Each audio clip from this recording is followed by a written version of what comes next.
Спасибо большое. Thank you so much.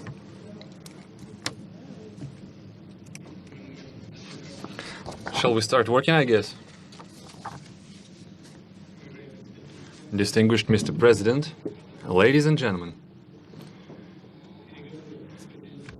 negotiations with the President of the United States, Donald Trump, took place in a frank and business-like atmosphere. I think we can call it a success and a very fruitful round of negotiations. We carefully analyzed the current status, the present and the future of the Russia-United States relationship, key issues of the global agenda. It's quite clear to everyone that the bilateral relationship are going through a complicated stage, and yet those impediments, the current tension, the tense atmosphere, essentially have no solid reason behind it. The Cold War is a thing of past. The era of acute ideological confrontation of the two countries is a thing of a remote past, is a vestige of the past. The situation in the world changed dramatically. Today, both Russia and the United States face a whole new set of challenges. Those include a dangerous maladjustment of mechanisms for maintaining international security and stability, regional crises, the creeping threats of terrorism and transnational crime. It's the snowballing problems in the economy, environmental risks, and other sets of challenges. We can only cope with these challenges if we join the ranks and work together. Hopefully, we will reach this understanding with our American partners. Today's negotiations reflected our joint wish with President Trump to redress this negative situation in the bilateral relationship, outline the first steps for improving this relationship to restore the acceptable level of trust and going back to the previous level of interaction on all mutual interests issues. As major nuclear powers, we bear special responsibility for maintaining international security. I deem it vital, and we mentioned this during the negotiations, it's crucial that we fine-tune the dialogue on strategic stability and global security and non-proliferation of weapons of mass destruction.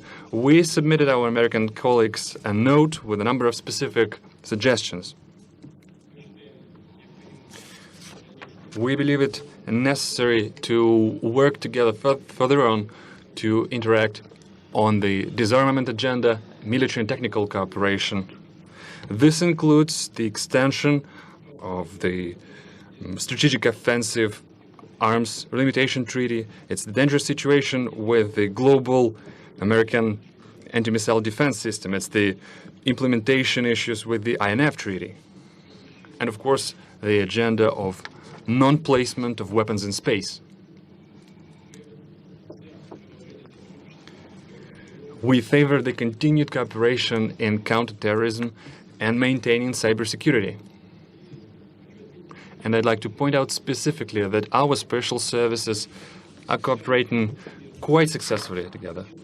The most recent example is their operational cooperation within the recently concluded World Football Cup. In general, the contacts among the special services should be put to a system-wide basis, should be brought to a systemic framework. I reminded President Trump about the suggestion to re-establish the working group on anti-terrorism. We also mentioned a plethora of regional crises. It's not always that our postures dovetail exactly, and yet the overlapping and mutual interests abound. We have to look for points of contact and interact closer and a variety of international fora.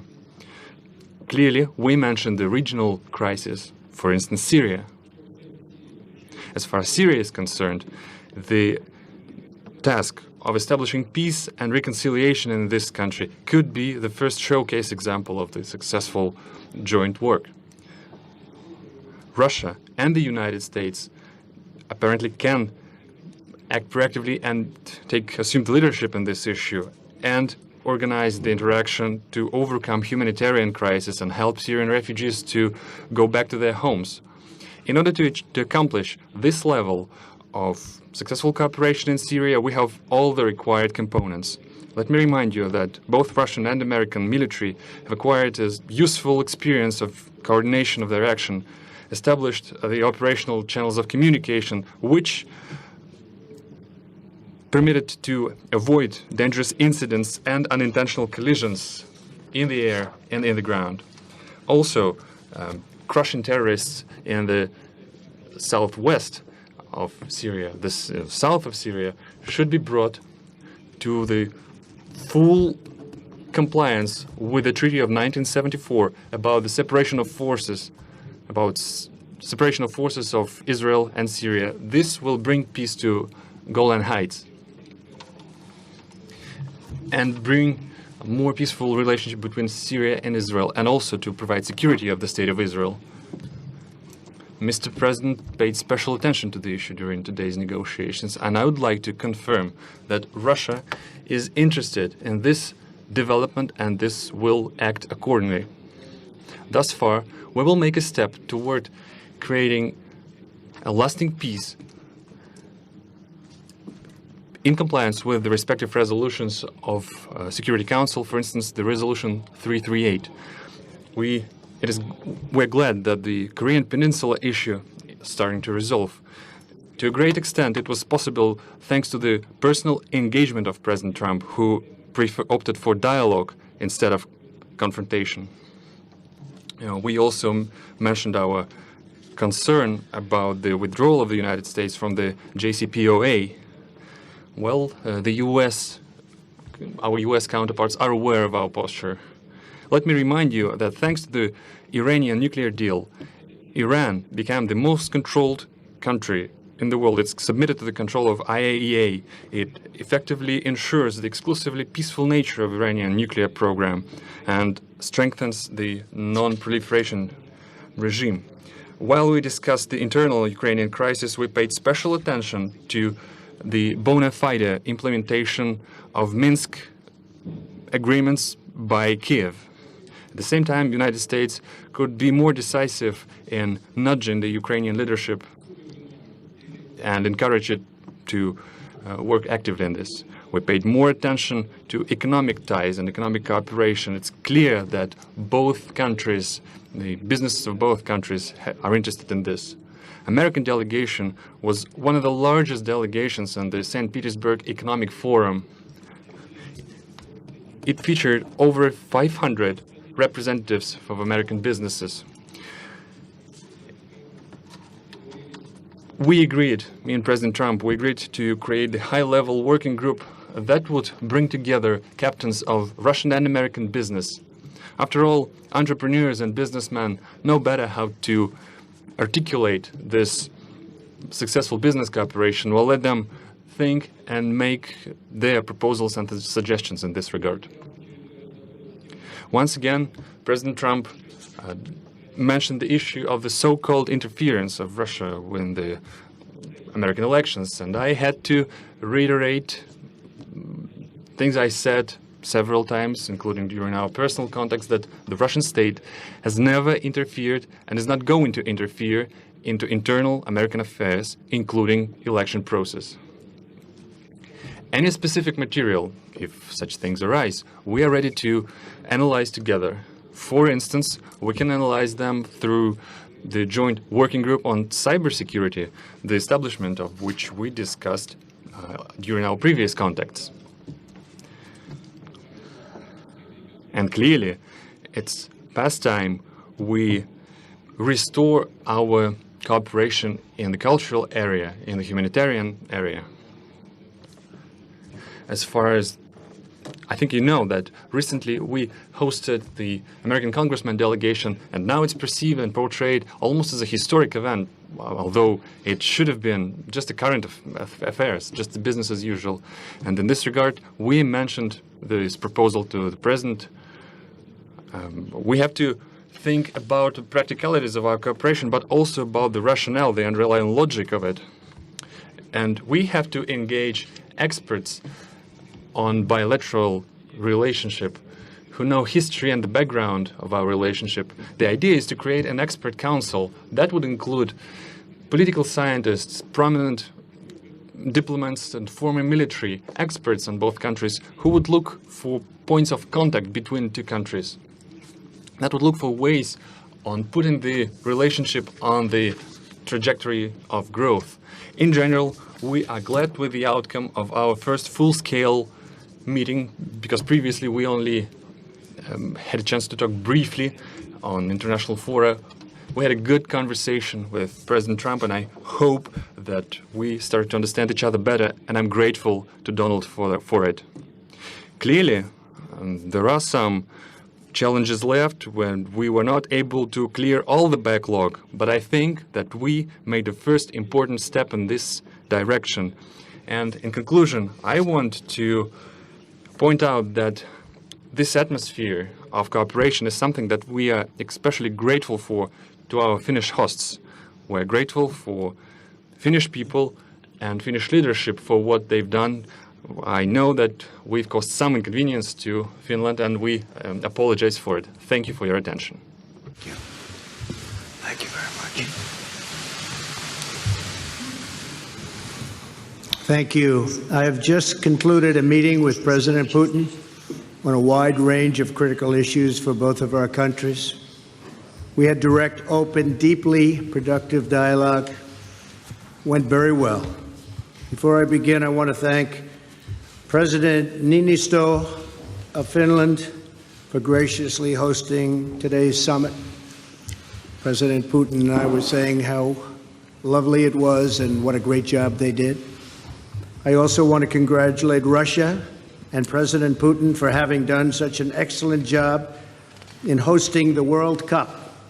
It was really one of the best ever, and your team also did very well. It was a great job. I'm here today to continue the proud tradition of bold American diplomacy. From the earliest days of our republic, American leaders have understood that diplomacy and engagement is preferable to conflict and hostility. A productive dialogue is not only good for the United States and good for Russia, but it is good for the world. The disagreements between our two countries are well known, and President Putin and I discussed them at length today. But if we're going to solve many of the problems facing our world, then we're going to have to find ways to cooperate in pursuit of shared interests. Too often in both recent past and long ago, we have seen the consequences when diplomacy is left on the table. We have also seen the benefits of cooperation. In the last century, our nations fought alongside one another in the Second World War. Even during the tensions of the Cold War, when the world looked much different than it does today, the United States and Russia were able to maintain a strong dialogue. But our relationship has never been worse than it is now. However, that changed as of about 4 hours ago. I really believe that. Nothing would be easier politically than to refuse to meet, to refuse to engage, but that would not accomplish anything. As president, I cannot make decisions on foreign policy in a futile effort to appease partisan critics or the media or Democrats who want to do nothing but resist and obstruct. Constructive dialogue between the United States and Russia affords the opportunity to open new pathways toward peace and stability in our world. I would rather take a political risk in pursuit of peace than to risk peace in pursuit of politics. As president, I will always put what is best for America and what is best for the American people. During today's meeting, I addressed directly with President Putin the issue of Russian interference in our elections. I felt this was a message best delivered in person. Spent a great deal of time talking about it, and President Putin may very well want to address it, and very strongly, because he feels very strongly about it, and he has an interesting idea. We also discussed one of the most critical challenges facing humanity, nuclear proliferation. I provided an update on my meeting last month with Chairman Kim on the denuclearization of North Korea, and after today, I am very sure that President Putin and Russia want very much to end that problem, going to work with us, and I appreciate that commitment. The President and I also discussed the scourge of radical Islamic terrorism. Both Russia and the United States have suffered horrific terrorist attacks, and we have agreed to maintain open communication between our security agencies to protect our citizens from this global menace. Last year, we told Russia about a planned attack in St. Petersburg, and they were able to stop it cold. They found them, they stopped them, there was no doubt about it. I appreciated President Putin's phone call afterwards to thank me. I also emphasized the importance of placing pressure on Iran to halt its nuclear ambitions and to stop its campaign of violence throughout the area, throughout the Middle East. As we discussed at length, the crisis in Syria is a complex one. Cooperation between our two countries has the potential to save hundreds of thousands of lives. I also made clear that the United States will not allow Iran to benefit from our successful campaign against ISIS. We have just about eradicated ISIS in the area. We also agreed that representatives from our national security councils will meet to follow up on all of the issues we addressed today and to continue the progress we have started right here in Helsinki. Today's meeting is only the beginning of a longer process, but we have taken the first steps toward a brighter future, and one with a strong dialogue and a lot of thought. Our expectations are grounded in realism, but our hopes are grounded in America's desire for friendship, cooperation, and peace. And I think I can speak on behalf of Russia when I say that also. President Putin, I want to thank you again for joining me for these important discussions and for advancing open dialogue between Russia and the United States. Our meeting carries on a long tradition of diplomacy between Russia, the United States, for the greater good of all. And this was a very constructive day. This was a very constructive few hours that we spent together. It's in the interest of both of our countries to continue our conversation, and we have agreed to do so. I'm sure we'll be meeting again in the future, often, and hopefully we will solve every one of the problems that we discussed today. So, again, President Putin, thank you very much. Господа президенты, сейчас журналисты. Distinguished presidents, now the journalists would have a chance to ask two questions, two sets of questions each. First, the Russian journalist will ask the question. Please give your affiliation. Good afternoon. My name is Alexei Meshkov, Interfax Information Agency. I have a question to President Trump.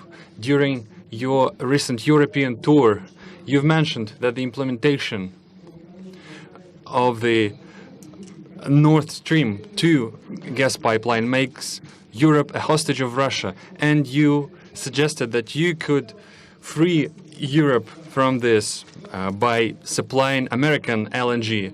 But this cold winter actually showed that the current mechanism of supply of fuel to Europe is quite viable. At the same time, as far as I know, US had to buy even Russian gas for Boston. I have a question. The implementation of your idea has a political tinge to it, or is it a practical one? Because there will be a gap formed in the supply and demand mechanism, and the first, it's the consuming countries who will fall into this gap. And the second question, before the meeting with President Putin, you called him an adversary, a rival, and yet you expressed hope that you will be able to bring this relationship to a new level. Did you manage to do this? Actually, I called him a competitor, and a good competitor he is. And I think the word competitor is it's a compliment. I think that we will be competing when you talk about the pipeline. I'm not sure necessarily that it's in the best interests of Germany or not, but that was a decision that they made. We'll be competing. As you know, the United States is now, or soon will be, but I think it actually is right now the largest in the oil and gas world. So we're going to be selling LNG, and we'll have to be competing with the pipeline. And I think we'll compete successfully, although there is a little advantage locationally. So I just wish them luck. I mean, I did. I discussed with Angela Merkel in pretty strong tones, but I also know where they're all coming from. And they have a very close source. So we'll see how that all works out. But we have lots of sources now, and the United States is much different than it was a number of years ago when we weren't able to extract what we can extract today. So today we're number one in the world at that, and I think we'll be out there competing very strongly. Thank you very much. If I may, I throw in some 2 cents. We talked to Mr. President, including this subject as well. We are aware of the stance of President Trump, and I think that we, as a major oil and gas power, and the United States is a major oil and gas power as well, we could work together on regulation of international markets, because neither of us is actually interested in the plummeting of the prices. And the consumers will suffer as well, and the consumers in the United States will suffer as well, and the shale gas production will suffer. Because beyond a certain price bracket, it's no longer profitable to produce gas. But nor we are interested in driving prices up, because it will drain juices, life juices from all other sectors of the economy, from machine building, etc. So we do have space for cooperation here. That's the first thing. Then about the Nord Stream 2. Mr. President voiced his concerns about the possibility of disappearance of transit through Ukraine, and I reassured Mr. President that Russia stands ready to maintain this transit. Moreover, we stand ready to extend this transit contract that is about to expire next year, in case if the dispute between the economic entities will be settled in the Stockholm Arbitration Court. This goes to Jeff Mason from Reuters.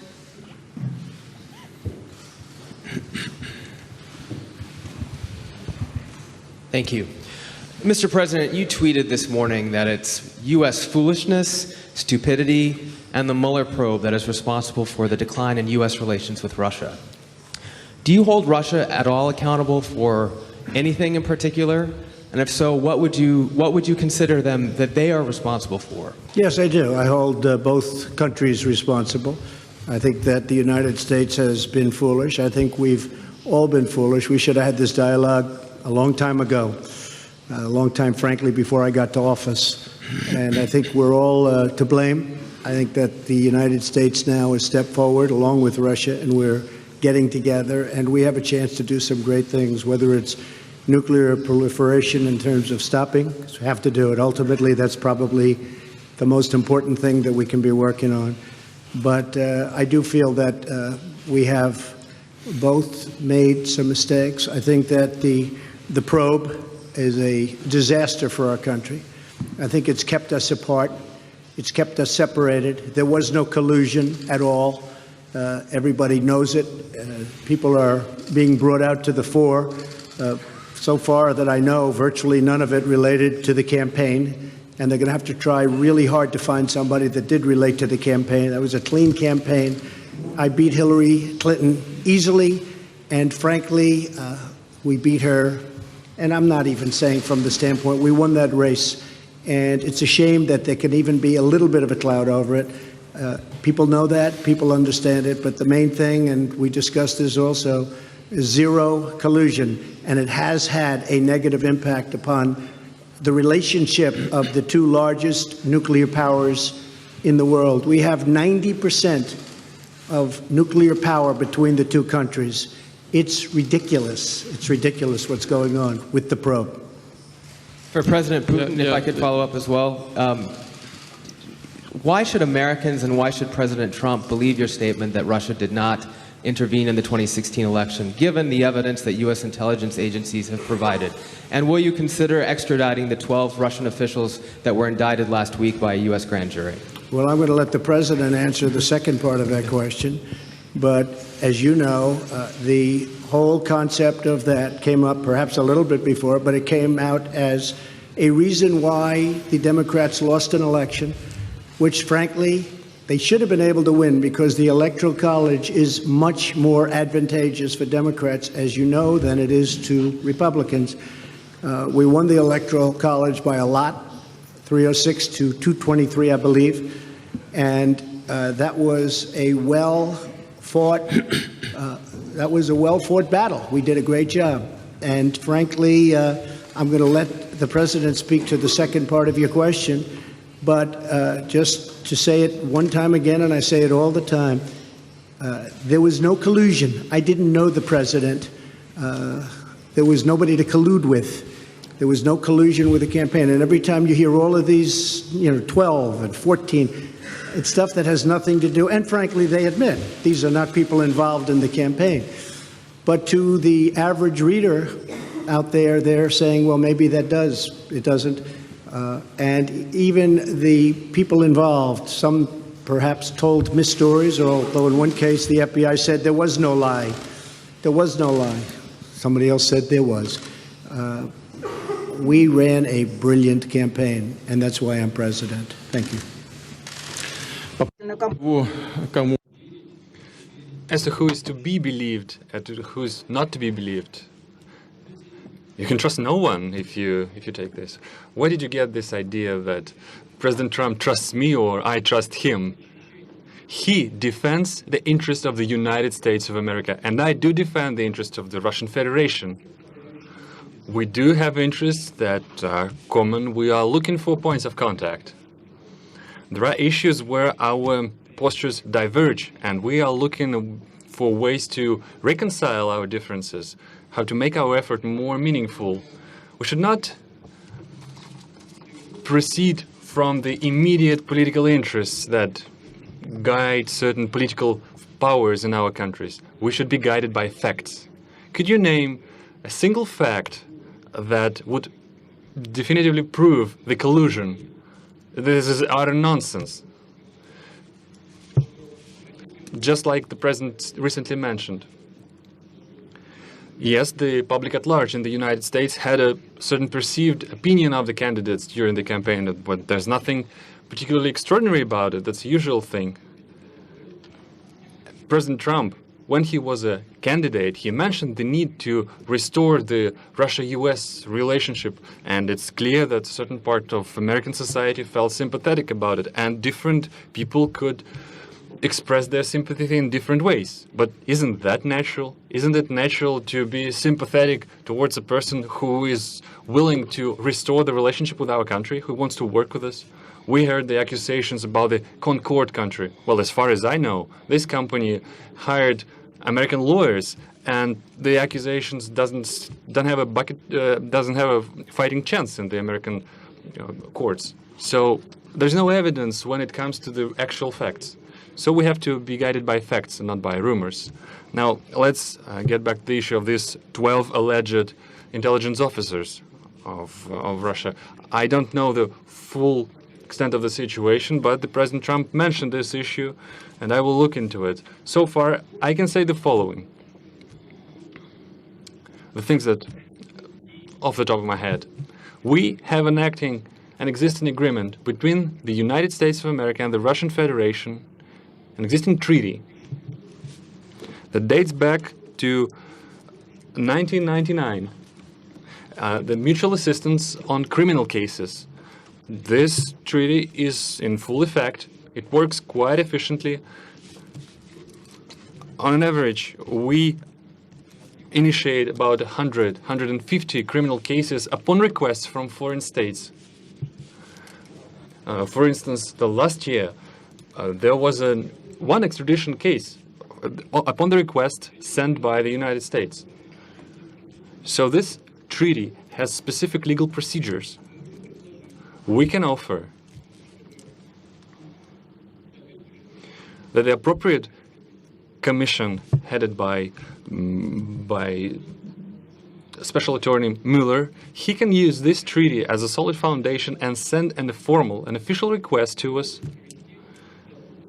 so that we would interrogate, we would hold a questioning of these individuals who he believes are privy to some crimes. And our law enforcement are perfectly able to do this questioning and send the appropriate materials to the United States. Moreover, we can meet you halfway, we can make another step. We can actually permit official representatives of the United States, including the members of this very commission headed by Mr. Mueller, we can let them into the country and they will be present at this questioning. But in this case, there's another condition. This kind of effort should be a mutual one. Then we would expect that the Americans would reciprocate and they would question officials, including the officers of law enforcement and intelligence services of the United States, whom we believe who have something to do with illegal actions on the territory of Russia. And we have to request the presence of our law enforcement. For instance, we can bring up Mr. Browder in this particular case. Business associates of Mr. Browder have earned over $1.5 billion in Russia. They never paid any taxes, neither in Russia nor in the United States. And yet the money escaped the country. They were transferred to the United States. They sent huge amount of money, 400 million, as a contribution to the campaign of Hillary Clinton. Well, that's their personal case. It might have been legal, the contribution itself, but the way the money was earned was illegal. So we have a solid reason to believe that some intelligence officers accompanied and guided these transactions. So we have an interest of questioning them. But we can that could be a first step, and we can also extend it. Options abound, and they all can be found in an appropriate legal framework. And did you direct any of your officials to help him do that? Да, я хотел, чтобы он выиграл. Yes, I did. Yes, I did. Because he talked about bringing the US-Russia relationship back to normal. Продолжаем. Я думаю, вполне вопросы 3 может задать кто-то из российского пула. I think there can be 3 questions from the Russian pool. Russia Today, you have the floor. Thank you so much. Good evening to everyone. My name is Ilya Petrenko, RT TV channel. In English. Mr. President, would you please go into the details of possibly any specific arrangements for the U.S. to work together with Russia in Syria, if any of these kind of arrangements were made today or discussed? И, если позволите, Владимир Владимирович, тоже вопрос на... My question to President Putin in Russian. Since we brought up the issue of football several times, I used the football language. Mr. Pompeo mentioned that when we talk about the Syrian cooperation, the ball is in the Syrian court.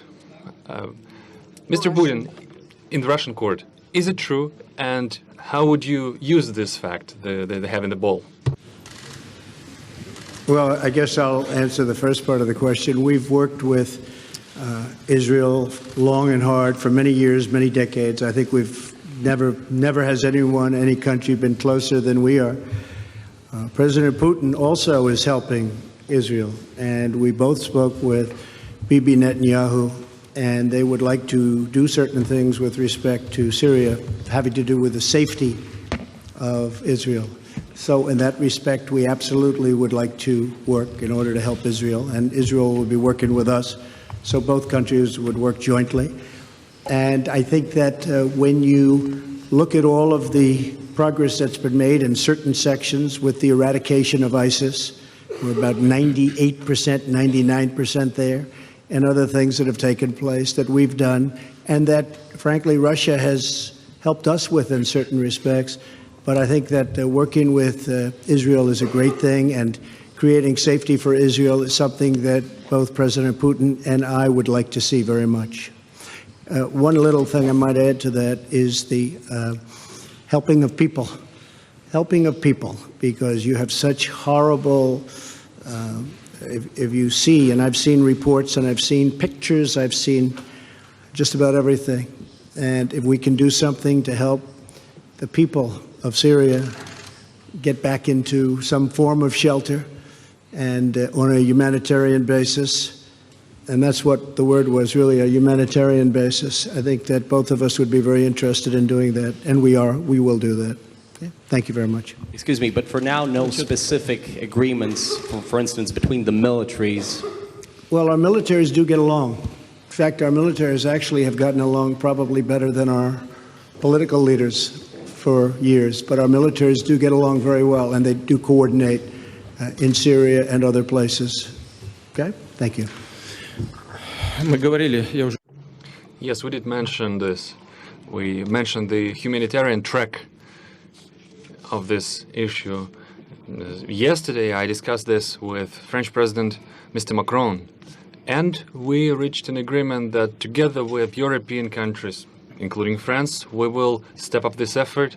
On our behalf, we provide military cargo aircraft to deliver the humanitarian cargo. And today I brought up this issue with President Trump. I think there is plenty of things to look into. The crucial thing here is that a huge amount of refugees are in Turkey, in Lebanon, in Jordan, in the states that border are adjacent to Syria.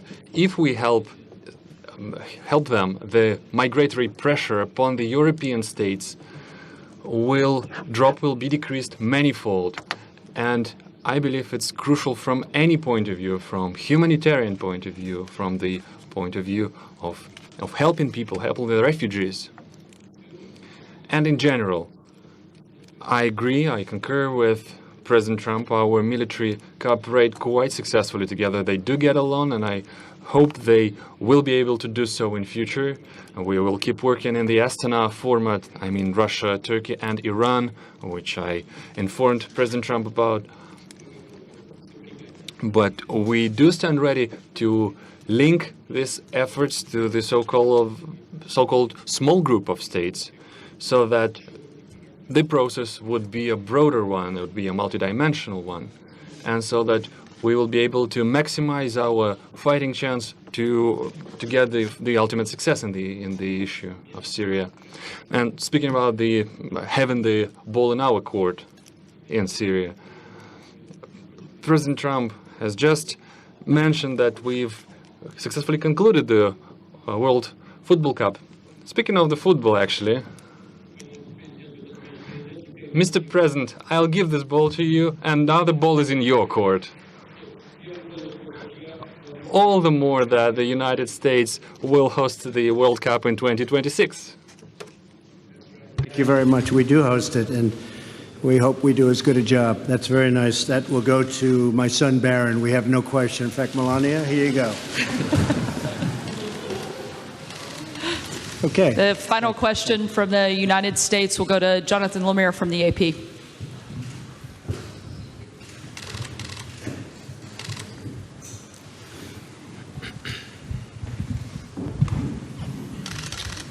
Thank you. Question for each president. President Trump, yes. You first. Just now, President Putin denied having anything to do with the election interference in 2016. Every U.S. intelligence agency has concluded that Russia did. My first question for you, sir, is who do you believe? My second question is, would you now, with the whole world watching, tell President Putin, would you denounce what happened in 2016, and would you warn him to never do it again? So let me just say that we have two thoughts. You have groups that are wondering why the FBI never took the server. Haven't they taken the server? Why was the FBI told to leave the office of the Democratic National Committee? I've been wondering that. I've been asking that for months and months, and I've been tweeting it out and calling it out on social media. Where is the server? I want to know, where is the server and what is the server saying? With that being said, all I can do is ask the question. My people came to me, Dan Coates came to me and some others. They said they think it's Russia. I have President Putin. He just said it's not Russia. I will say this. I don't see any reason why it would be, but I really do want to see the server. But I have confidence in both parties. I really believe that this will probably go on for a while, but I don't think it can go on without finding out what happened to the server. What happened to the servers of the Pakistani gentleman that worked on the DNC? Where are those servers? They're missing. Where are they? What happened to Hillary Clinton's emails? 33,000 emails gone, just gone. I think in Russia they wouldn't be gone so easily. I think it's a disgrace that we can't get Hillary Clinton's 33,000 emails. So I have great confidence in my intelligence people, but I will tell you that President Putin was extremely strong and powerful in his denial today. And what he did is an incredible offer. He offered to have the people working on the case come and work with their investigators with respect to the 12 people. I think that's an incredible offer. Okay? Thank you. Yes, please. I'd like to add something to this. After all, I was an intelligence officer myself. And I do know how dossiers are made up. Just a second. That's the first thing. Now the second thing. I believe that Russia is a democratic state, and I hope you're not denying this right to your own country. You're not denying that United States is a democracy. Do you believe United States is a democracy? And if so, if it is a democratic state, then the final conclusion in this kind of a dispute can only be delivered by a trial, by the court, not by the executive, by the law enforcement. For instance, the Concord company that was brought up is being accused. It's been accused of interference. But this company does not constitute the Russian state. It does not represent the Russian state. And I brought several examples before.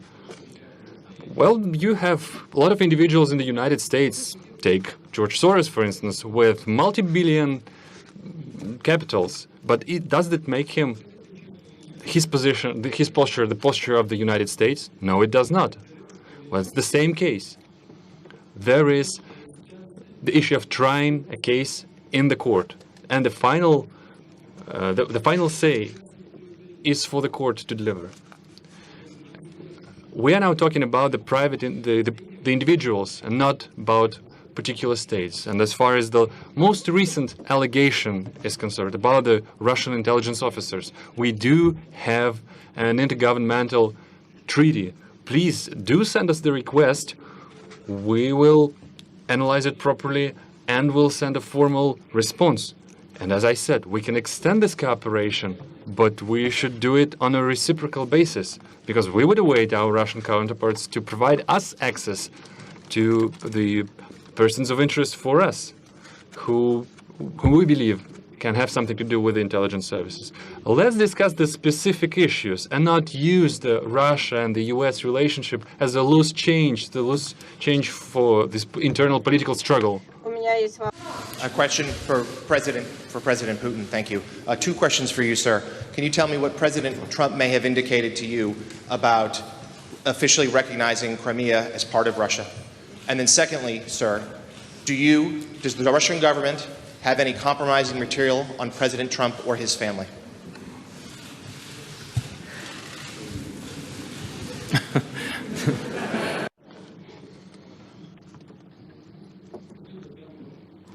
President Trump and, posture of President Trump on Crimea is well known, and he stands firmly by it. He continued to maintain that it was illegal to annex it.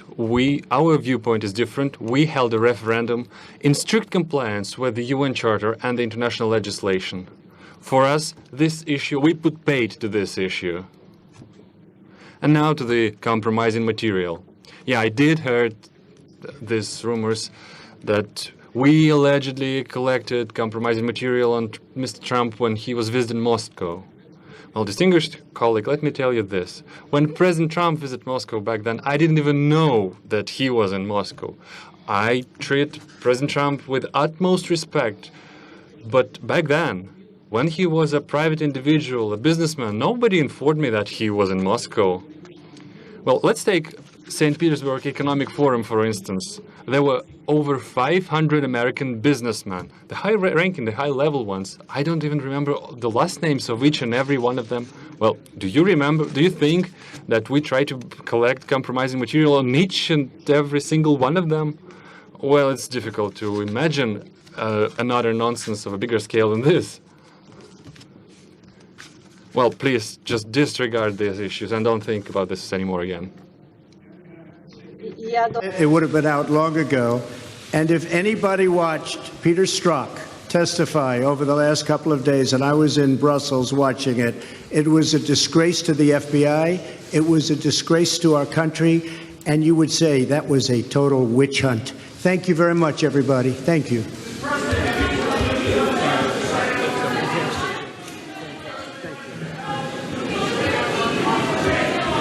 Thank you so much.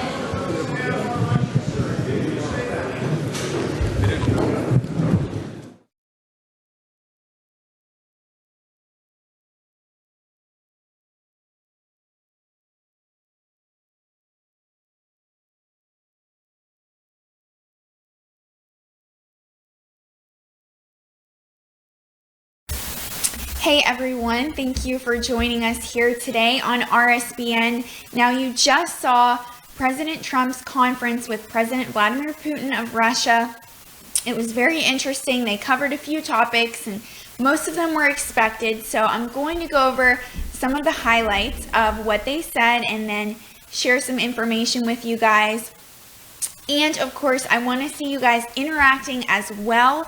Now I do have my Twitter messages pulled up, so if you have a question at all, please feel free to direct message me on Twitter at AlyssaRSBN, and of course you can message me in the comments here as well.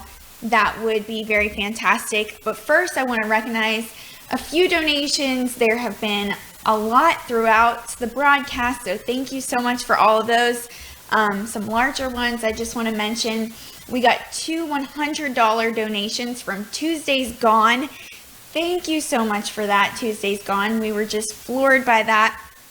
And then 101 euros from Dan C. Thank you so much for that.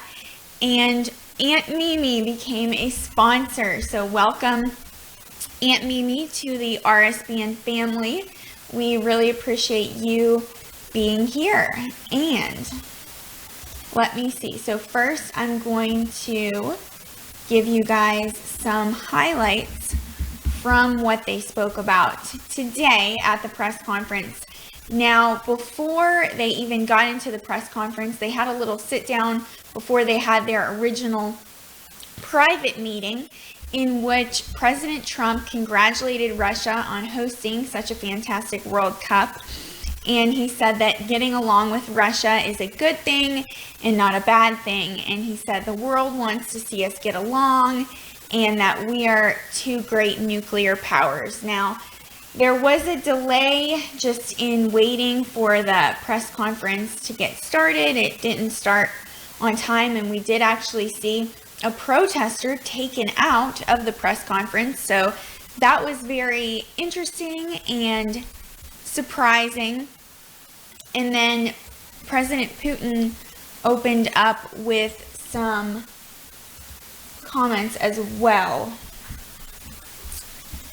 And he said that we bear special responsibility as major nuclear powers, and we believe it necessary to work together.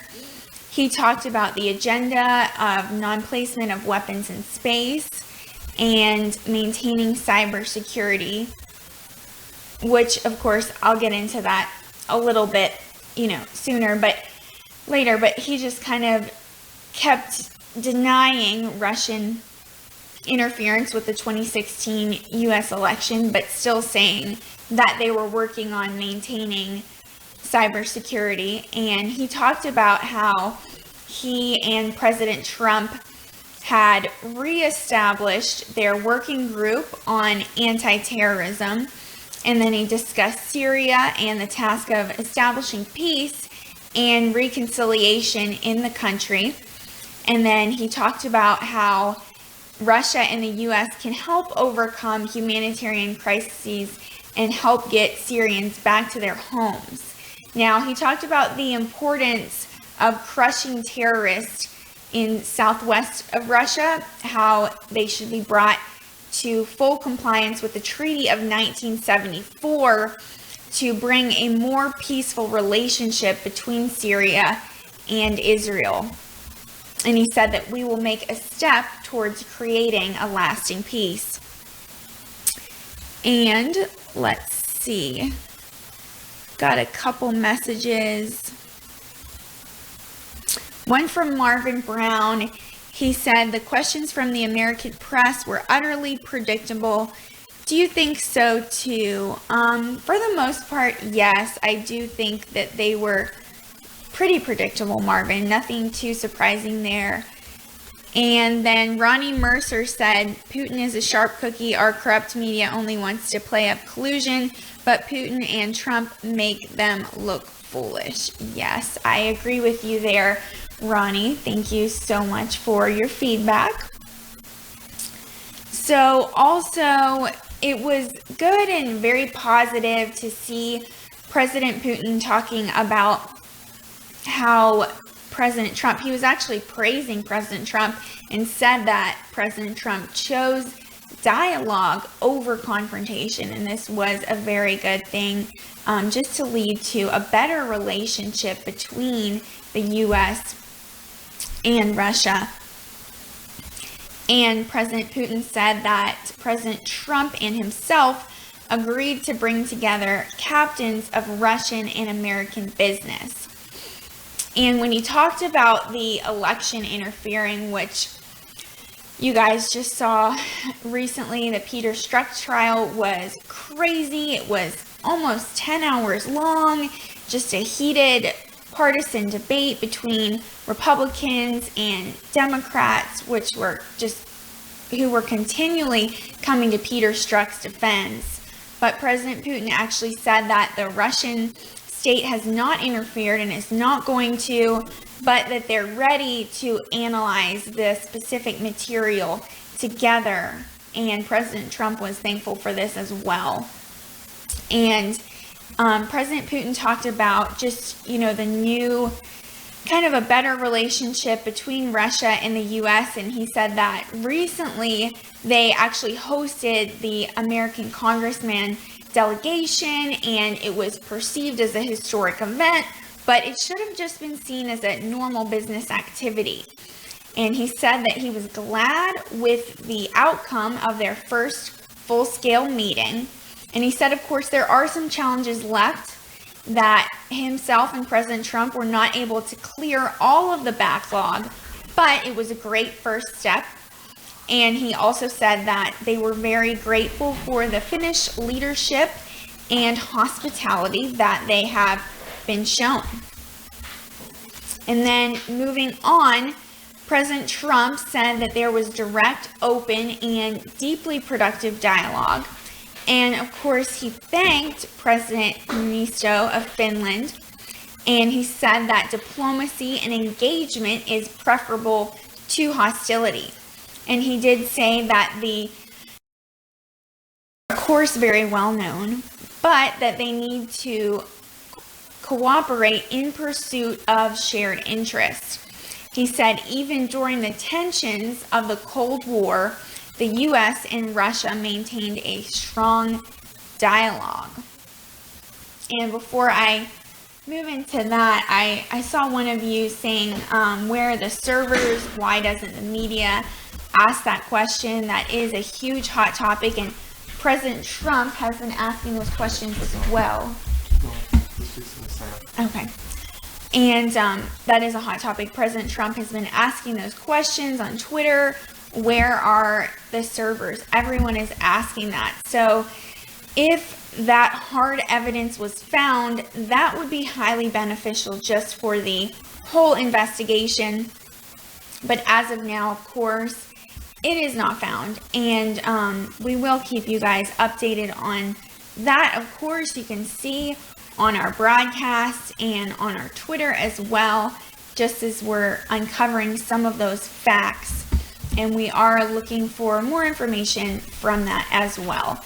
And remember, if you guys have more questions, I know I said this earlier, but you can, of course, direct message me on Twitter at AlyssaRSBN, and I will get back to you as soon as possible. I love engaging with you guys. I love getting your feedback, and it's not possible at all without you guys for RSBN to be here and to broadcast to you guys. So we're very thankful for all you are. And I see Patricia Kemp here heading out, who I believe became a sponsor today. Thank you so much for that, Patricia Kemp. And we just got a new sponsor, Phoebe Pex. Welcome, and so much for becoming part of the RSBN family. We really appreciate you and all of you. Since I haven't told you yet, I am going to tell you and show you how you can actually help keep RSBN on the air. We're completely viewer-friendly.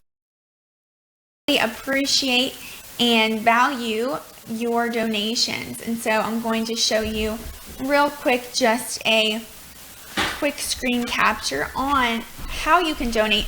Of course, one of the first ways being by just hitting the $sign in the super chat right here. You can actually donate different amounts right here on YouTube. It's one of the easiest ways and most fun, because I will see your name and message in a bright color, and I will just shout it out to the whole world. Now, remember that we do get to keep about 70% of your donation here on YouTube.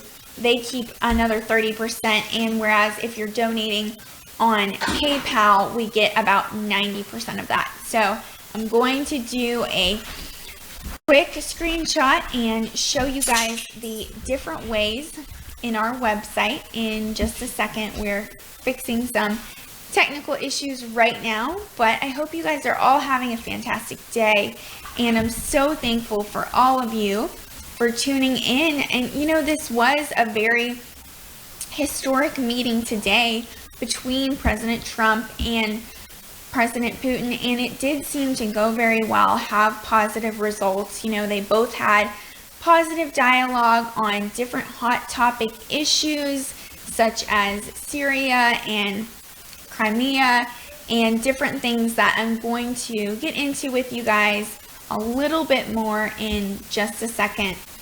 We are just fixing some issues right now.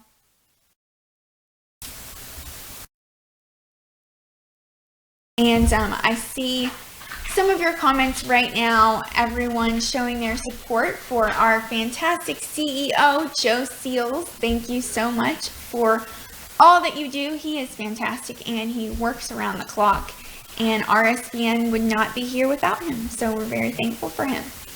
And now I'm going to show you guys how you can donate.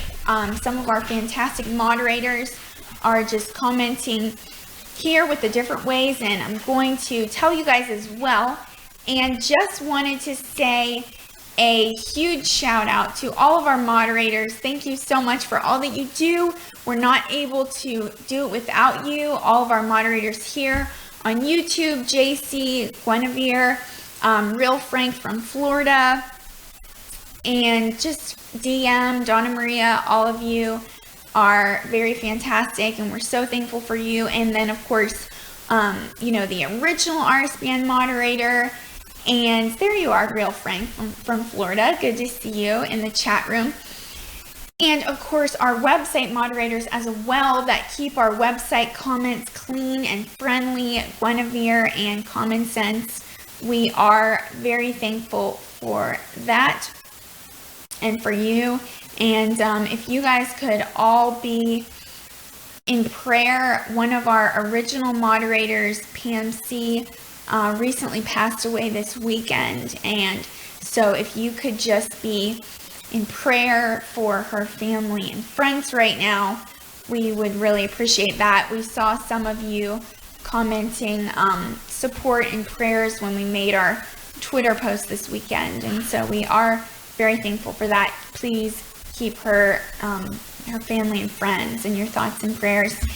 And now I'm going to move on and show you guys the different ways you can donate. So here is our fantastic website, newly redesigned by our CEO, Joe Seals.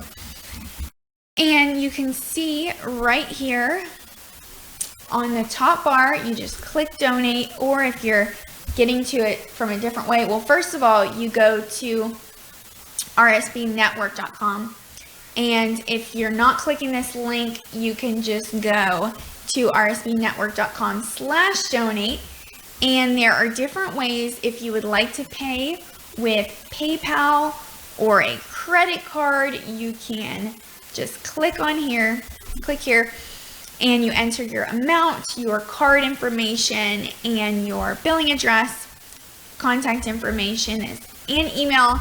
That's a really easy way to do it, and we receive about 90% of that. And then also you can become an RSBN donor on patreon.com, which there's a link to right here. But also, if you're just going to it, it's Patreon with an E, www.patreon.com/RSBN. That is a great way that you can donate. And there are different levels. It's really fun when you're becoming a different kind of patron on Patreon, excuse me. You can receive different fun things such as hats, stickers, t-shirts, pens, pencils, and different things where you're just able to remember us and remember to watch us.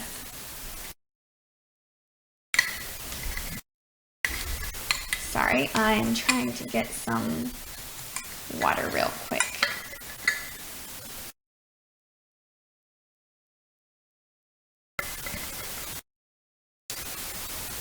Anyways, sorry about that. But there are different levels, which you can see right here to the side. The entry level, where you get a thank you email from RSBN, you can vote in our patron-only polls, and of course access to all the patron-only content. And then there's the bronze level, where you have access to the RSBN VIP Facebook group. That is $8 or more a month. And then there's the silver level, which is $15 or more a month, and you actually get a live on-air shout out during a news broadcast, and you get a signed RSBN high-res digital poster with all the crew plus previous rewards. And it looks like right here on YouTube, speaking of sponsors, we just got a new one, Randy Hilton. Welcome to the family, Randy. We are so thankful to have you here. And then, of course, there's the gold level, where your name is featured on the news ticker, which you can see right here at the bottom, that white line with all the names scrolling by. And you can get exclusive live chats with our team members and all of the previous rewards as well. And then there's the platinum level, where if you're giving $50 or more a month, you get a really fun RSBN swag bag. And like I said, cool stuff like t-shirts, coffee mugs, stickers, and other cool RSBN gear. And you will also get live online VIP concert. You get access to this by RSBN's Jacob Seals, who wrote American Dreamer and a variety of other songs. And then you get all previous rewards as well. And then if you are If you choose to do the diamond level, which is $100 or more a month, you get an exclusive group video call with the RSBN team, your name on the RSBN office wall, an autographed RSBN photo, and your name entered into a monthly drawing to receive the autographed RSBN football that we throw around in the office, and all other rewards. And then there's the double diamond level as well, where if you're giving $250 or more a month, you actually get your own personalized song created by RSBN's Jacob Seals, a personal phone call from RSBN CEO Joe Seals, and a one-on-one video call with the RSBN staff and all other rewards as well. And then of course there is the all access level, which is when you are donating $500 or more a month, you actually get to appear monthly on our RSBN show, and you get a personalized thank you video from the RSBN team, and your name appears in the credits of RSBN shows as a sponsor, plus all previous rewards. So those are all of the different levels on Patreon when you become a patron. And I'm going to show you guys the last and final way that you can donate. If you're not comfortable donating online, we completely understand and respect that, just because, you know, there are scams online sometimes and things are not always secure, but you can actually donate and send here to our home box address. You just write the check out to RSBN, and you can address it to, of course, RSBN as well. And then you just write it out. You can see the address right here. It is 1550 Opelika Road, Suite 6, Box 344 in Auburn, Alabama 36830. And getting your letters are just so heartwarming, and I'm so thankful for all of them, just to see what we mean to you guys, what our content means to you guys.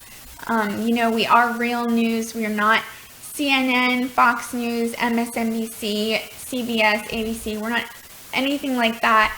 We're just real people, some of us having journalistic backgrounds and schooling like myself, but just real people giving you the news to the best of our abilities. And we're so thankful that we're able to do that with you guys. So that is enough about donations for now. I will mention that again later in the broadcast, just in case some of you are new. And if you are new to RSBN, welcome. We are so glad and thankful to have you here.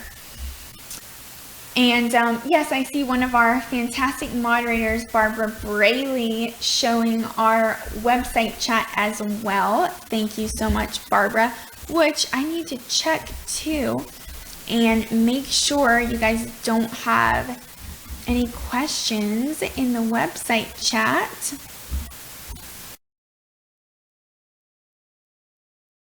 Let's see. Looks like we have got some great conversations going on there as well.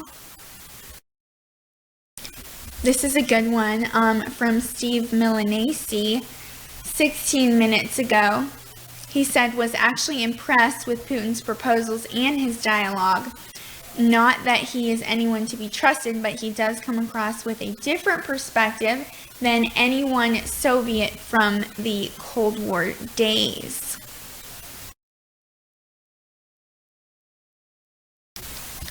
And then Common Sense, responding to you, one of our website moderators, said just the fact that they talk for so long in private is a good sign, and even if our two countries differ on a lot of issues, it doesn't mean we can't develop a working relationship and be respectful to each other.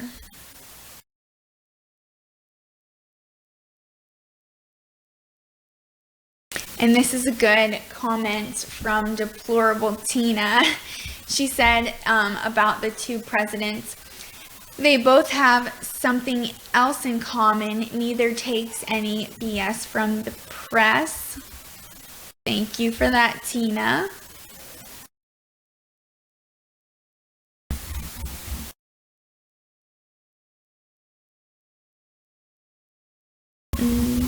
And let's see.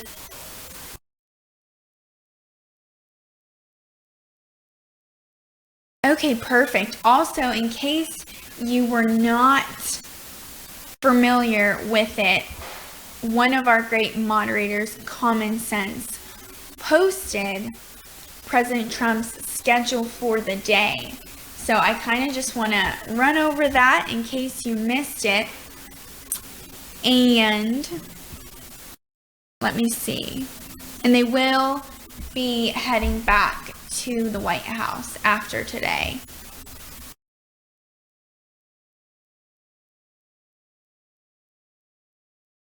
And this is Eastern Time. And I'm going to pronounce it the best I can. So at 2:25 a.m., the President and First Lady depart Hilton, Helsinki, Kalasta Japura en route to the Mintemi residence. And I do apologize if that is pronounced wrong. And then they were actually supposed to arrive at the residence at 2:30 a.m.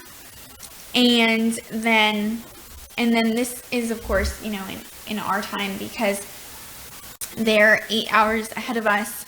The president, 2:40 Eastern Time, 2:40 a.m. Eastern Time, the president attended breakfast with the president of the Republic of Finland. And then at 3:30 a.m., the president and the first lady participated in the guest book signing. And then at 3:40 a.m., the president and the first lady departed the Manatami residence en route back to the Hilton Helsinki Kalajastapura. And at 5:40 a.m., the president and the first lady departed the Hilton Helsinki Kalajastapura en route to Helsinki. En route to the presidential palace, excuse me. And then they arrived at the presidential palace at 6 a.m. And then at 6:05, they participated in a guest book signing. And at 6:10, they participated in an official greeting. And the president had 6:20 a.m. a one-on-one bilateral meeting with President Putin. And he then participated in an expanded bilateral meeting and working lunch with the president of the Russian Federation. And then he had a joint press conference, which you were all able to see. So again, thank you so much for tuning in. And it looks like I got a couple messages on Twitter, so I'm going to check those out real quick.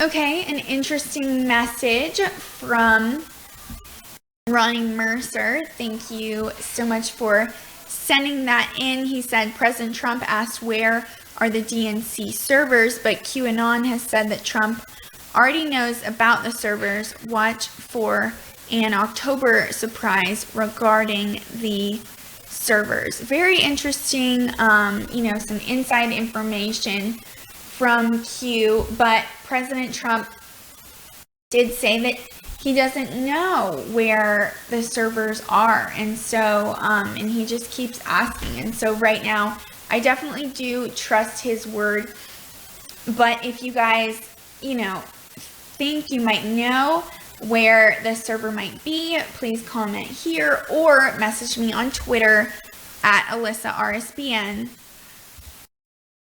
And I am checking to see, making sure I have not gotten any new messages or mentions from you guys.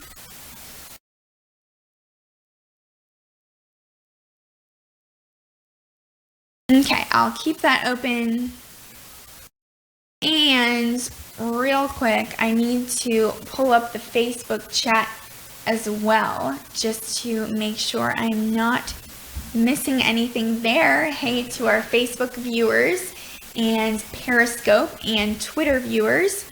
We are very excited to have you with us today.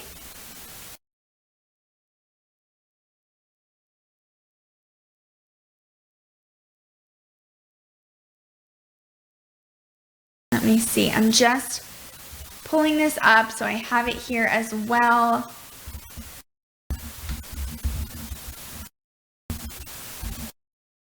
Okay. So I'm going to have that over to the side. Okay, and before I get into some articles I found with some background information about what was expected, I'm going to tell you guys some of the highlights that you saw earlier, the rest of President Trump's comments. And we just got a $10 donation from Watchman 117. Thank you so much for that. And you were the one, yes, that was just messaging me on Twitter. Thank you, Ronnie. It's Ronnie Mercer. And he said, Alyssa is doing a great job. Go LSU. Thank you so much for that, Ronnie. We really appreciate that. So, you know, President Trump, he did mention that, and he did tweet, and I'll show you guys this tweet, that the relationship between Russia and the United States has never been worse than it is now, but that actually changed 4 hours ago during his meeting with President Putin. And I will pull that up, show you guys his tweet. This was actually 10 hours ago, and so you can see just how in 10 hours things can change so quickly. President Trump said, our relationship with Russia has never been worse, thanks to many years of U.S. foolishness and stupidity, and now the rigged witch hunt. And so you can see that just how before this dialogue there was a lot of hostility there, but now things are definitely looking to be more positive. And then some of you were asking in the chat room what Melania wore. So I have a picture here. It looks like her classic yellow jacket. She always looks good in yellow and is wearing it a lot. And then you can see right here, President of Finland, Niinisto, and his wife, Jennifer Hauku, were welcoming President Trump and First Lady Melania to the Manitaimi residence where they first had that breakfast. And you can see them just conversing here, and it definitely looked positive. Finland was a great host and has a history of being host to high-level diplomatic conversations and summits just because of their neutrality.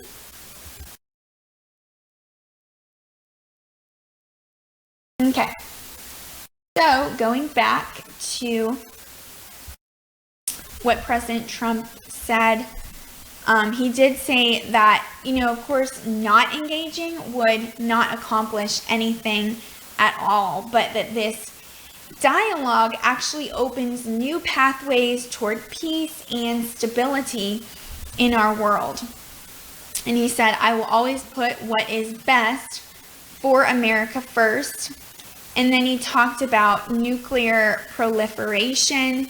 He provided an update on his meeting with Kim Jong-un, not to us, but he said that he had provided this update to President Putin, and that, of course, Russia wants to end this problem as well, just because between the U.S. and Russia, they hold 90% of the world's nuclear power together, which is a huge, huge amount, and it just shows the great responsibility there.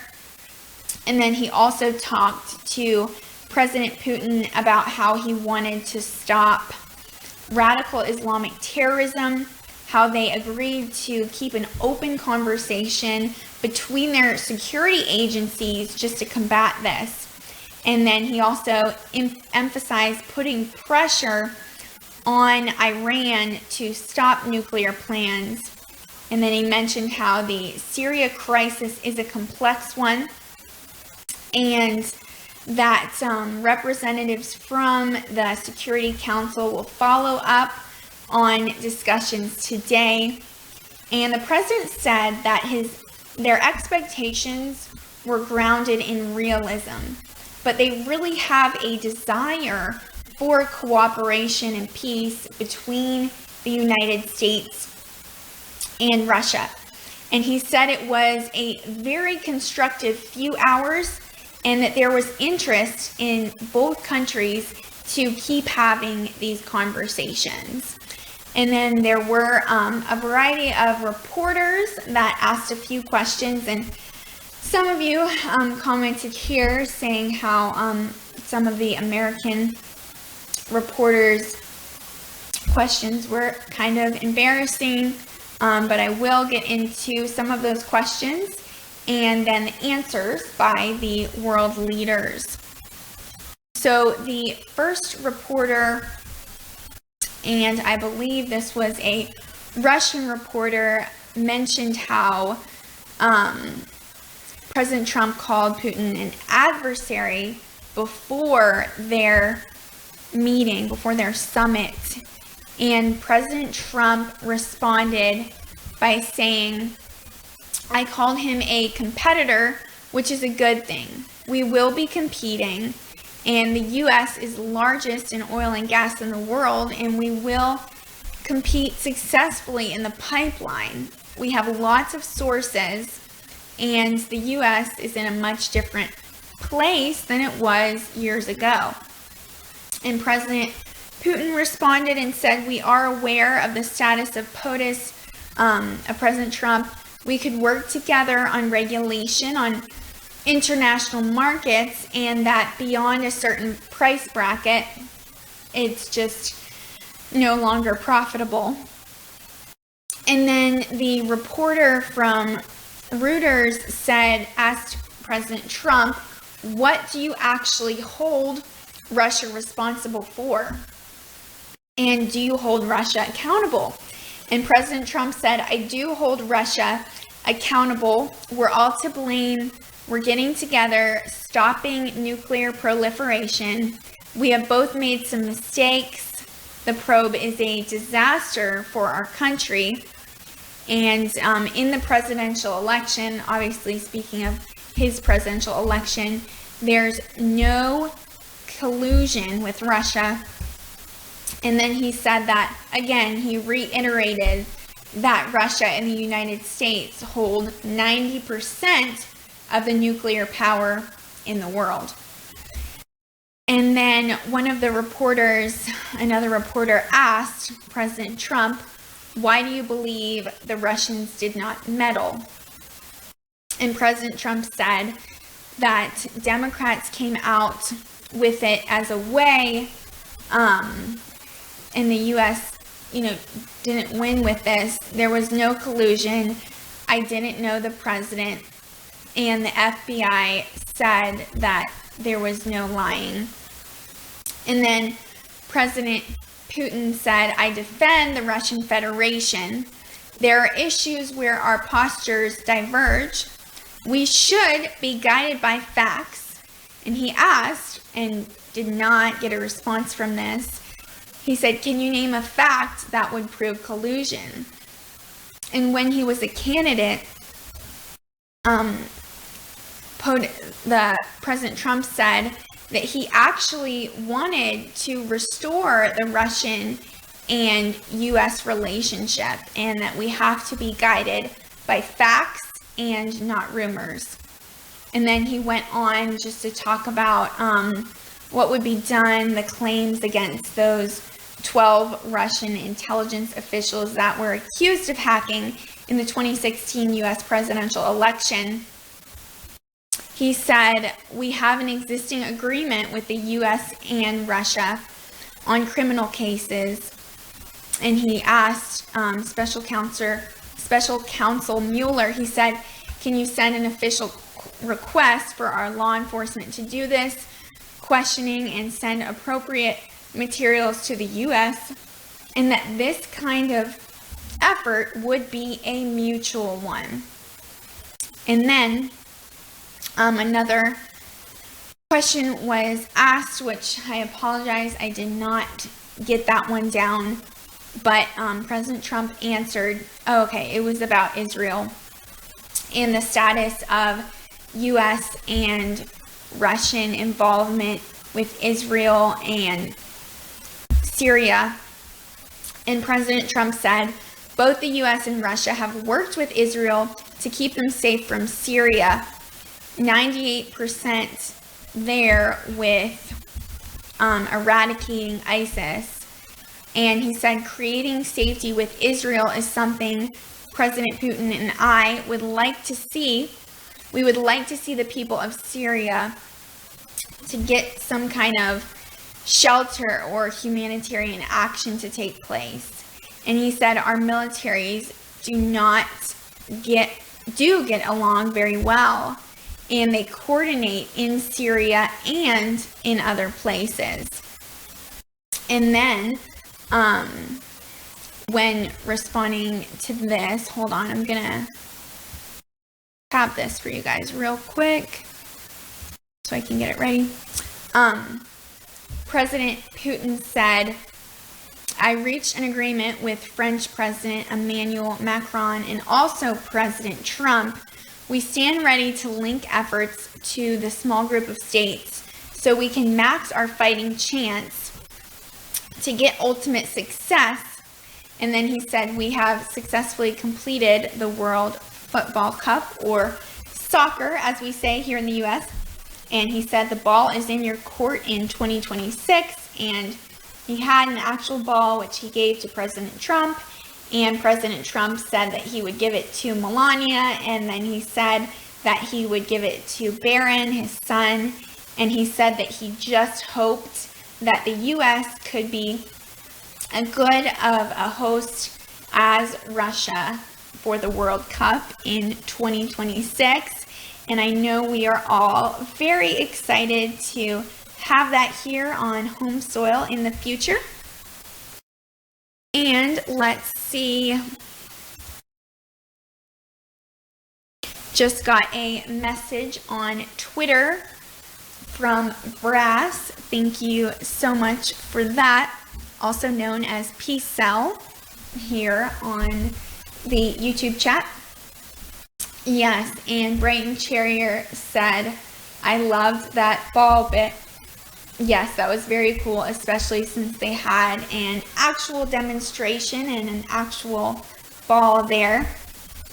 Anyways, Brass said, "President Putin offers the investigators of the so-called Russian collusion to work with their law enforcement concerning the collusion.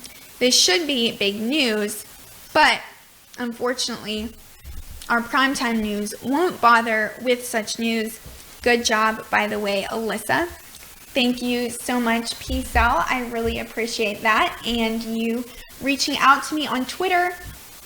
And of course, if you guys have any questions or concerns, opinions that you want me to read out in the air, and maybe there was something today that wasn't discussed between the two world leaders that you would like them to discuss in the future, because President Putin did say that this was a good discussion, but that there's much more to be discussed, that this was just a small step, and there will be more discussions in the future. So if there was something that the two world leaders did not discuss, once again, that you want to see them talk about in the future, please feel free to message me on Twitter, and that is at AlyssaRSBN.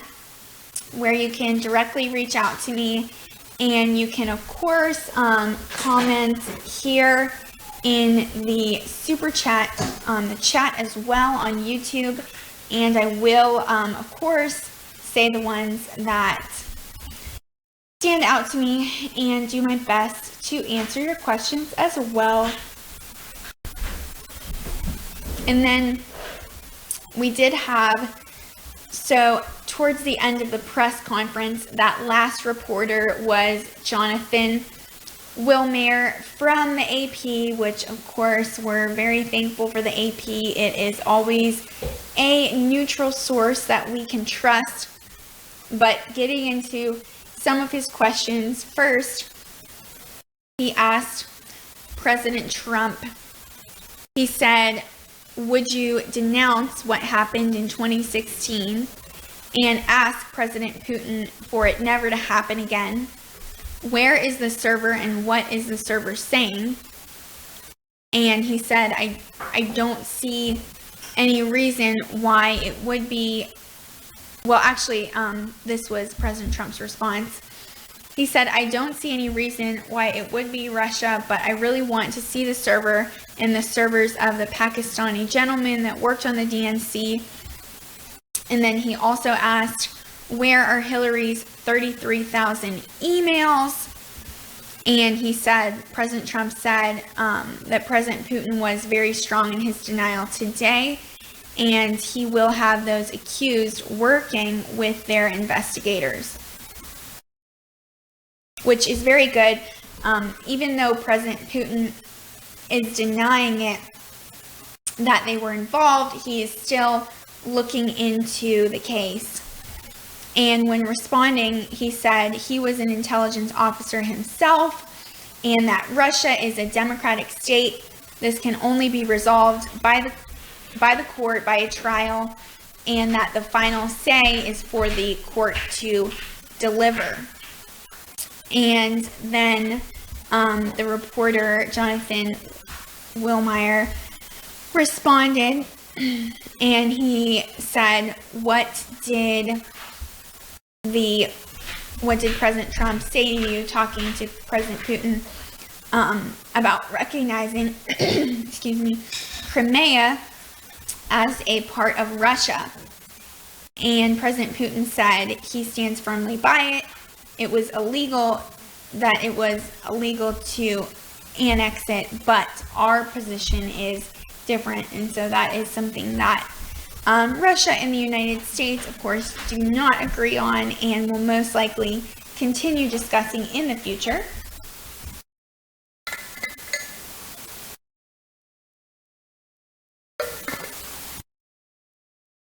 And real quick, before I get into some of those articles I have for you guys, I just want to do a quick donations hit and tell you how you can donate. If you're new to RSBN, welcome. We are so thankful to have you.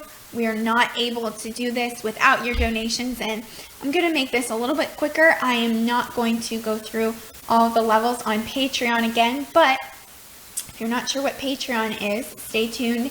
So one of the first ways that you can donate, super easy, you just click the $ right here in our chat box, and you are able to leave a message, and it'll come up in a bright color, and I will broadcast your name and message to the whole world. Now, we do get to keep about 70% of that. YouTube keeps about 30%, so we don't get to keep the entire thing. But it is a fast, quick, easy, interactive way to donate while you are watching and staying tuned with us. And now I'm going to show you guys as well how you can donate on our website. So first, you can just go to our website, rsbnetwork.com. And you go up to this top bar and you'll see it right there. 4th tab over, you can click donate. Now you can donate on PayPal, and we do get to keep about 90% of that. And so we are very thankful for all of your donations. On PayPal, you just answer, you just write your debit or credit card number right here, and then your billing address, contact information, super easy, super quick. And if we back it up, you are also able to donate on patreon.com, and that is Patreon with an E, www.patreon.com/RSBN. And you can see one of our great moderators, Guinevere, right here, commenting with those links. Thank you very much for that, Guinevere. We are so thankful for you. And so if you guys are able to donate today, we just ask that you will really consider it to help keep us on the air. But of course, if you are not able to as well, please share the stream on your different social medias. That is the best way for people to see us. So you can see right here Patreon's website with the different levels I shared with you guys earlier. And if you do become a patron on Patreon, you can receive fun things like hats, mugs, stickers, pens and pencils, and t-shirts, just to remember us throughout the day and remember to tune in with us. And we are even doing fleece blankets with our logo embroidered with some of the contests that we're actually doing with our President Trump rallies. We had great rallies recently in Great Falls, Montana, and Fargo, North Dakota, where we started doing those contests, and it was really fun. You entered by donating $25, and you could enter as many times as you wanted, and each entry, of course, was a donation, and it was a lot of fun. And then you had to stay tuned for that late post-rally stream. You had to be in that stream watching when we would draw names, and we just had a bowl full of hundreds of names. It was so much fun. So we drew your names and, set it out on the air, and our post shows are kind of more casual, laid back, and so those were a lot of fun. And then we did have 3 winners for each rally that received these embroidered fleece blankets, and so that was a lot of fun. So definitely look forward to that in the future. And if you are not sure when the next rally is, just stay tuned. It has not been announced yet, but it will probably be, we're expecting at the end of this week after President Trump gets home, unless he decides to take a break, but he usually doesn't. So we're expecting one at the end of this week, so stay tuned. Also, I want to show you guys the final and last way to donate. If you are not comfortable donating online, we completely understand and respect that. You can send directly to our home address, our box office, which is, our P.O. box. So you just write the check out to RSBN, and then you can see right here, it's 1550 Opelika Road, Suite 6, Box 344, in Auburn, Alabama 36830. That is one of the easiest ways to donate. And it's so heartwarming to get all of your letters and just to see what RSBN means to all of you. We are not able to do this without you, and your support means the world to us. And so we're so thankful for you guys and for your donations. I just can't say that enough, how much it means to me. Again, thank you so much for donating. And I am going to get into and show you guys some of the articles, what was kind of expected today and what results will look like. So first, let me find the right one. So you may ask, and this one does have some great pictures as well, why Finland? Why did they meet in Finland?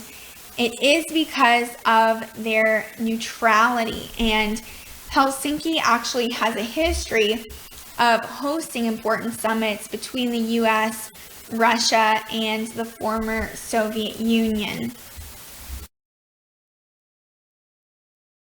And you can see right here a tweet by Dominique Vladis. He said, Helsinki is historically significant for both the United States and Russia. It's where the 1975 Helsinki Accords were signed and where George H.W. Bush and Mikhail Gorbachev met in 1990, just before the Soviet collapsed. And you can see President George H.W. Bush on Boeing 747 Air Force One on the way to meet Gorbachev in Helsinki in September of 1990. And you can see pictures of their meeting here.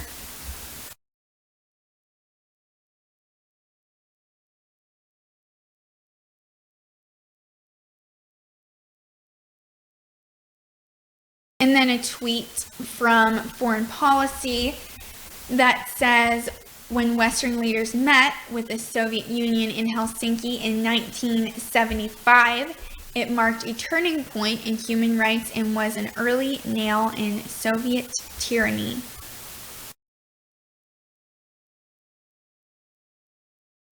And then they also said on July 13th, the premise of the 1975 Helsinki Accord was that military, economic, and moral leadership were intertwined, which worked in favor of the U.S. with its commitment to rights and freedoms. And you can see right here First Lady Barbara Bush and Reza Gorbachev sitting next to each other in the audience during the 1990 Helsinki News Conference, as did Secretary of State James Baker and Soviet Foreign Minister Eduard Shevardnadze.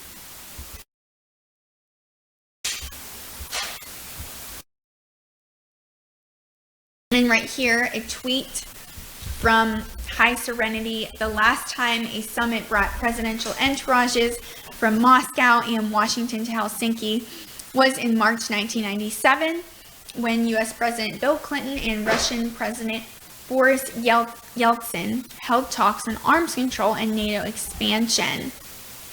And then you can see right here Bill Clinton arriving in Helsinki for his own Russia summit. He arrived in a wheelchair because he had recently had knee surgery after falling down some stairs.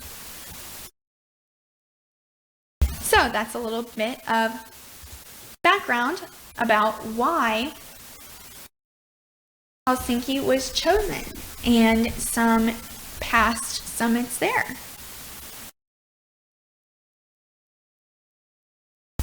I'm checking Twitter real quick just to make sure I don't have any messages from you guys. Remember, if you have questions, comments, or opinions that you want me to share with everyone that I may have missed from the YouTube chat, please directly tweet them to me at @AlyssaRSBN. And let's see.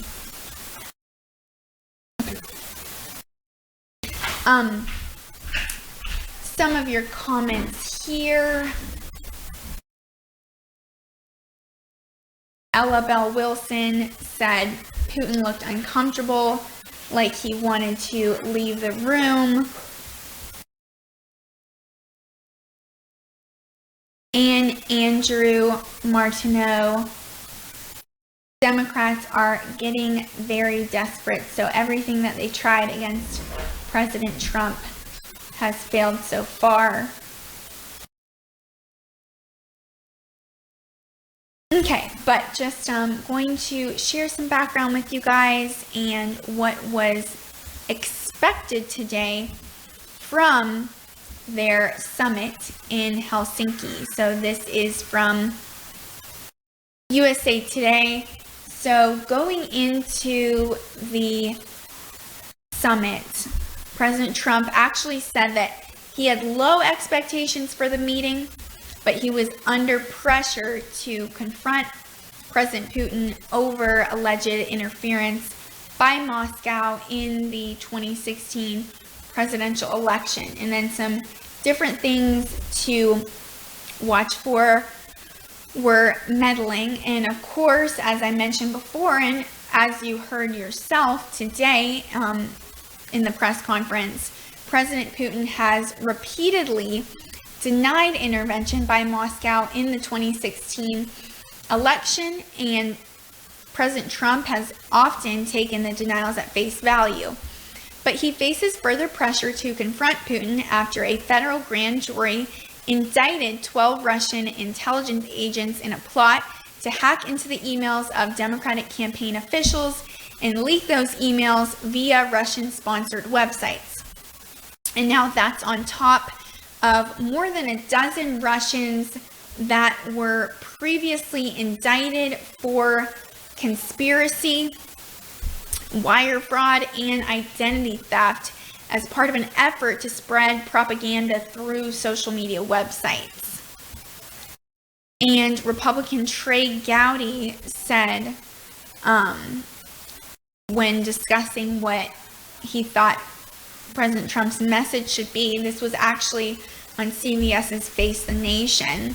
He said about the president, "Your first request of Vladimir Putin needs to be, tell us which airport we can pick up the 25 Russians that tried to interfere with the fundamentals of our democracy." And currently, the U.S. does not have an extradition treaty with Russia, so aides said that it's unlikely the president would seek to get Russia to turn over the intelligence agents indicted last week. And then National Security Advisor John Bolton said on ABC's This Week, "I think it's pretty silly for the president to demand something that he can't get legally." Something else that they touched on a little bit on during their press conference, but not as much as expected, was the Ukraine sanctions. So after Russia moved its military into Ukraine and annexed Crimea in 2014, the U.S. and other nations instituted a series of economic sanctions against Russia that remained in place over President Putin's protests. And then in Brussels just last week, you guys saw at NATO, President Trump signaled that the U.S. recognition of Crimea as a result of Russian territory was not out of the question, and he suggested that Russian investments on the peninsula might weigh in Russia's favor. And he said, you know, people like to say, oh, Crimea, but the fact is they build bridges to Crimea. They just opened a big bridge that was started years ago. They built, I think, a submarine port, substantially added billions of dollars, President Trump said. And the official U.S. policy has been that Russia's armed annexation of the peninsula violated international law and should not be recognized by the rest of the world. And European allies are looking for a strong and unequivocal statement that economic sanctions will remain in place until Russia restores the region to Ukrainian control. Now, they were also expected to discuss Syria, which they did. And for the most part, President Putin needs more from the U.S. than the U.S. needs from Russia. But one exception actually may be Syria, where Russia continues to support the regime of President Bashar al-Assad. And President Trump, as you know, has ordered 2 airstrikes against Syrian targets since he's been president. And each time, though, he was careful not to hit Russian assets that could escalate the situation. But he has said he would like Russian cooperation, not just to prevent the Syrian government from using chemical weapons and committing other atrocities against its people, but also combating remaining Islamic State forces in the region.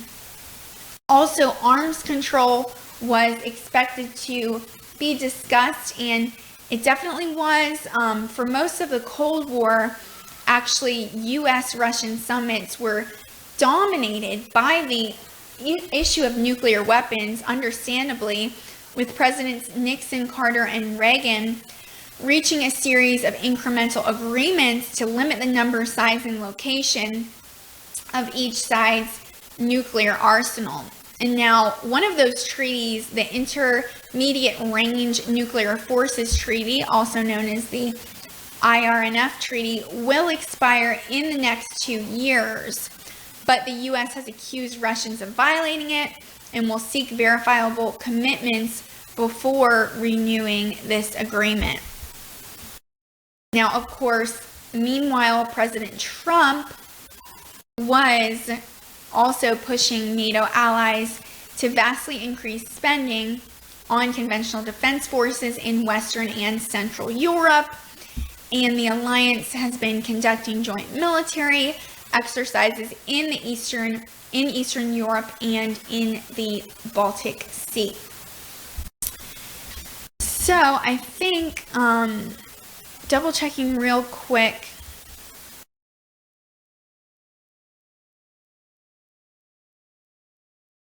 Thank you so much, Steve LB, for your kind messages on Twitter, and thank you all of you for tuning in here on Facebook, YouTube, our website, of course, and Periscope and Twitter. We are so thankful to have all of you guys here.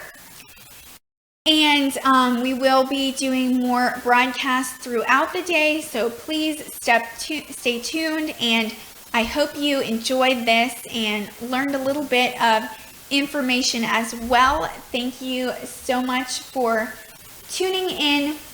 We will see you guys next time, and once again, I'm Melissa Ash with RSBN.